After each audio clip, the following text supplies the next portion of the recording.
کیا آپ صبح اٹھتے ہی تھکن محسوس کرتی ہیں؟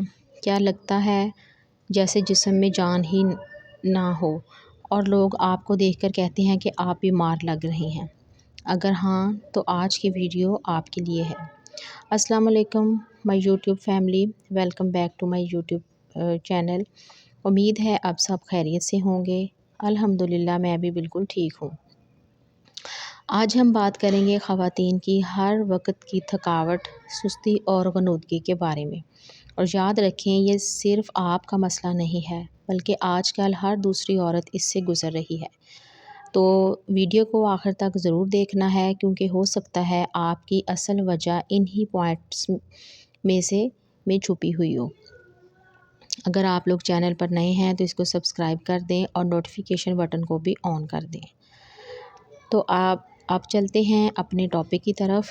تو سب سے پہلی وجہ جو عورتوں کی تھکاوٹ کی وجہ بنتی ہے وہ ہے نیند کا پورا نہ ہونا۔ ایک ریسرچ کے مطابق ایک بالغ انسان کو روزانہ 7 سے 8 گھنٹے نیند لینا ضروری ہے، لیکن کویسچن یہ ہے کہ کیا آپ کی نیند واقعی مکمل ہو رہی ہے؟ بچے کو دودھ پلانے کے لیے جاگنا، موبائل کا بار بار استعمال کرنا، رات کو شور یا روشنی کی وجہ سے نیند کا بار بار ٹوٹنا۔ اگر نیند ٹوٹ کر ہو رہی ہے تو وہ نیند پوری نہیں سمجھی جاتی۔ میرے ساتھ بھی 4-5 سال پہلے یہی مسئلہ تھا۔ رات کو موبائل کا استعمال کرنا، صبح جلدی اٹھ جانا اور دن میں ساری توانائی ختم۔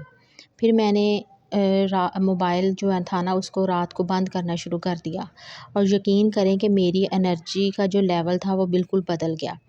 اور اگر آپ لوگ اپنی نیند پوری نہیں لے رہے تو دن میں بار بار تھکن محسوس ہوگی اور چھوٹے چھوٹے کام جو ہے نا وہ بھی مشکل لگنے لگیں گے۔ تو سونے سے کم از کم 1 گھنٹہ پہلے نا اپنے موبائل کو بند کر دیا کریں۔ کمرے کی جو لائٹ ہے اس کو تھوڑا مدھم کر لیں یا بالکل ہی اس کو آف کر دیا کریں اور روز ایک ہی وقت پہ سونے کی عادت ڈالیں۔ بعض اوقات اس طرح سے ہو جاتا ہے کہ انسان کو کسی نہ کسی مجبوری کے تحت اپنا جو شیڈیول ہے اس کو چینج کرنا پڑتا ہے، لیکن کوشش یہ کیا کریں کہ روز ایک ہی وقت پر سویا کریں۔ اور دوسری بڑی وجہ یہ ہے کہ غذائیت کی کمی، ٹھیک ہے۔ اکثر خواتین گھر کے سب کاموں کا خیال رکھتی ہیں لیکن اپنی خوراک جو ہے نا، جو مین خوراک چیز ہے جس کے اوپر ان کو توجہ دینی چاہیے اس پہ توجہ نہیں دیتی۔ تو اس کی وجہ یہ بنتی ہے کہ ان میں آئرن کی کمی ہو جاتی ہے، وٹامن ڈی کی کمی ہوتی ہے اور دیگر جو وٹامنز ہیں ان کی کمی ہو جاتی ہے، تو جس کی وجہ سے ان کے چہرے کا رنگ پیلا ہو جاتا ہے، ہر وقت ان کو ویکنیس ہوتی ہے، چکر آنا شروع ہو جاتے ہیں اور کوئی بھی کام کرنے میں نا دل نہیں لگتا۔ تو کوشش کریں کہ ڈاکٹر کے مشورے سے ملٹی وٹامن جو ہیں جن کو یہ پرابلم ہے وہ لیں اور اپنا جو انرجی لیول ہے نا اس کو بہتر کرنے کی کوشش کریں۔ اور خاص طور پر اگر آپ 30+ ہیں تو باقاعدہ چیک اپ کروائیں اور ڈاکٹر کے مشورے سے ملٹی وٹامن لینا بہت ضروری ہیں۔ لیکن یاد رکھیں کہ خود سے دوائیں لینا نہ شروع کر دیں، پہلے ڈاکٹر سے مشورہ کریں اور اس کے بعد جو ہے وہ آپ لوگ دواؤں کو لیں اور باقاعدہ چیک اپ کروائیں۔ اور جو ڈاکٹر اگر آپ کو کوئی سپلیمنٹس وغیرہ دیتے ہیں وہ ان کو یوز کریں اور اسپیشلی اپنی خوراک کا خیال رکھیں جن میں سبزیاں، پروٹین، فروٹس اور پھلات وغیرہ جو ہے نا اس کو لیں۔ اچھا، تھرڈ جو ریزن ہے وہ ہے مینٹل سٹریس، ذہنی دباؤ۔ جب مائنڈ پریشان ہوتا ہے نا تو جسم بھی تھکا ہوا محسوس ہونے لگ جاتا ہے۔ آج کل نا ہر انسان جو ہے وہ پریشانیوں میں مبتلا ہے، کسی کو مالی پریشانی ہے، کسی کو بچوں کا مسئلہ ہے، کوئی رشتہ داروں کی وجہ سے پریشان ہے۔ تو یہ جو چیزیں ہیں نا یہ جو ساری چیزیں جو ہیں نا یہ مینٹل سٹریس کا باعث بنتی ہیں، ٹھیک ہے۔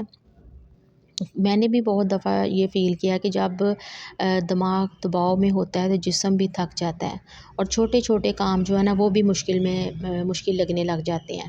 تو اس کے لیے یہ کریں کہ روزانہ جو ہے نا زیادہ نہیں تو کم از کم 15 منٹ جو ہیں وہ اپنے لیے ضرور نکالیں، واک کریں، ہلکی پھلکی ورزش کریں اور اپنے دل کی باتیں جو ہے نا کوشش کیا کریں کہ وہ دوسروں سے شیئر کیا کریں اور اسے کسی ایسے انسان سے شیئر کرنے کی کوشش کیا کریں جس کے اوپر آپ لوگ نا یقین رکھتے ہوں، کیونکہ ہر انسان ریلائبل نہیں ہوتا، ٹھیک ہے؟ کوئی ایسا دوست جس کو آپ سمجھتے ہوں کہ میں اس کے ساتھ اپنے دل کی بات کر سکتی ہوں، تو اس سے اپنے دل کی بات کریں۔ اور جو نماز ہے اور دعا ہے نا، وہ نماز جو ہے نا وہ پابندی سے پڑھا کریں اور دعا کو اپنی زندگی میں شامل کر لیں۔ اور جو چوتھی وجہ ہے وہ مین ریزن وہ یہ ہے کہ ورزش کا نہ کرنا، ٹھیک ہے؟ جتنا ہم لوگ حرکت کم کرتے ہیں نا، اتنی ہی تھکن زیادہ محسوس ہوتی ہے۔ تو روزانہ 15 سے 20 منٹ جو ہے وہ واک کریں، ہلکی پھلکی ورزش کریں، تو جو یہی چیزیں جو ہے نا یہ ہماری جسمانی جو تھکن ہے اس کو کم کر دیتی ہیں، اور ہمارا جو انرجی کا لیول ہے نا اس کو زیادہ سے زیادہ کر دیتی ہیں۔ صرف 10 منٹ کی واک بھی اگر کر لی جائے نا تو وہ بھی انرجی کا لیول جو ہے اس کو انکریز کر دیتی ہیں۔ اور سب سے آخری جو ریزن ہے وہ یہ ہے کہ پانی کا کم پینا۔ ہم لوگ کیا کرتے ہیں نا، اور ویسے بھی جیسے اب سردیوں کا سیزن تھا تو اب تو خیر سردیاں اپنے اختتام کو پہنچ رہی ہیں، ہم لوگ پانی بہت کم پیتے ہیں سردیوں میں، تو جس کی وجہ سے نا ڈی ہائیڈریشن ہو جاتی ہے۔ تو جو ڈی ہائیڈریشن ہوتی ہے وہ بھی تھکن کی ایک بڑی وجہ ہے، ٹھیک ہے؟ تو ویسے تو ڈاکٹر بھی یہی کہتے ہیں کہ روزانہ جو ہے وہ کم از کم 8 گلاس پانی پینا چاہیے، تو ہمیں بھی روز 8 گلاس پانی لازمی پینے چاہیے۔ اور پانی دیکھیں نا، سادہ پانی بھی نہیں پیا جاتا، تو کوشش کر لیں کہ اس میں تھوڑا سا لیمن جو ہے اس کو ایڈ کر لیں، یا پھر ہربل ٹی وغیرہ جو ہے نا اس کو کر لیں، تو اس سے نا پانی پھر بھی پیا جاتا ہے۔ یاد رکھیں کہ آپ صرف عورت نہیں ہیں، آپ ماں ہیں، بیوی اور بیٹی ہیں، لیکن سب سے پہلے آپ انسان ہیں۔ اپنا خیال رکھنا خود غرضی نہیں بلکہ ضروری ہے۔ اگر آج کی ویڈیو آپ لوگوں کو ہیلپ فل لگی ہو تو اس کو لائک کر دیں، اپنے دوستوں کے ساتھ شیئر کریں، اور اگر میرے چینل پر نئے ہیں تو سبسکرائب کرنا نہ بھولیں۔ اللہ آپ سب کو صحت اور سکون والی زندگی عطا فرمائے۔ اللہ حافظ۔